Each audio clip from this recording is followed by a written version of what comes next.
बिस्मिल्लाहिर्रहमानिर्रहीम। अस्सलाम वालेकुम। मुअज़्ज़ज़ नाज़रीन, हमारी आज की वीडियो में हम आपको बताने जा रहे हैं कि औरत के यहाँ लड़के की पैदाइश क्यों होती है और लड़की की पैदाइश क्यों होती है।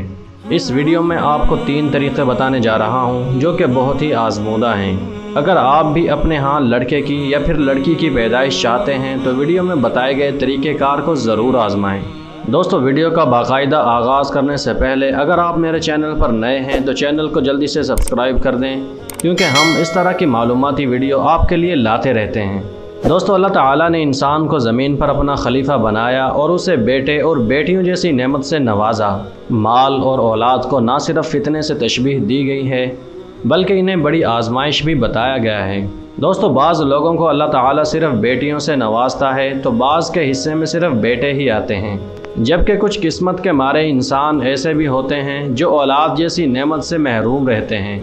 दोस्तों, अब मैं आपको बताता हूं कि औरत के साथ किन किन अय्याम में सोहबत की जाए तो लड़का पैदा होगा और किन किन अय्याम में सोहबत करने से लड़की पैदा होती है। दोस्तों, अगर औरत के पास अय्याम तहारत के पहले 5 दिनों में जाया जाए तो फिर लड़का होगा और फिर 8वीं तारीख तक लड़की होगी। फिर अगर 11वीं तारीख तक औरत के पास जाया जाए तो लड़का होगा। फिर उसके बाद की तारीखों में औरत के पास जाने से अल्लाह ना करे हिजड़ा भी पैदा हो सकता है, लेकिन ऐसा वाक़या लाखों बच्चों की पैदाइश में सिर्फ 1 या 2% लोगों के साथ होता है। दोस्तों, लड़के या लड़की की पैदाइश की एक वजह यह भी हो सकती है कि अगर खड़े होने की हालत में सोहबत की जाए तो अगर दौरान सोहबत औरत अपना दायां पाँव उठा ले तो लड़का जनेगी और अगर बायां पाँव उठा ले तो लड़की जनेगी।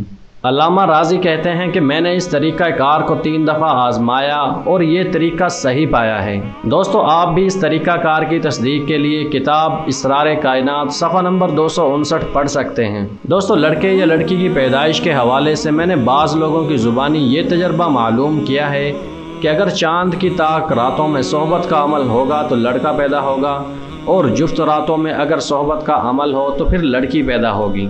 दोस्तों, इसके अलावा दौरान सोहबत जब खावंद के जरासीम बीवी के जरासीम पर गालिब आते हैं तो लड़का पैदा होता है और अगर बीवी के जरासीम शोहर के जरासीम पर गालिब आते हैं तो फिर लड़की पैदा होती है। इन सब बातों के बावजूद औलाद से नवाजना सिर्फ अल्लाह ताला के हाथ में है। हमें चाहिए कि अपनी उम्मीदें सिर्फ अल्लाह ताला की ज़ात से जोड़ी रखें, क्योंकि सिर्फ वही हमारी उम्मीदों को पूरा कर सकता है।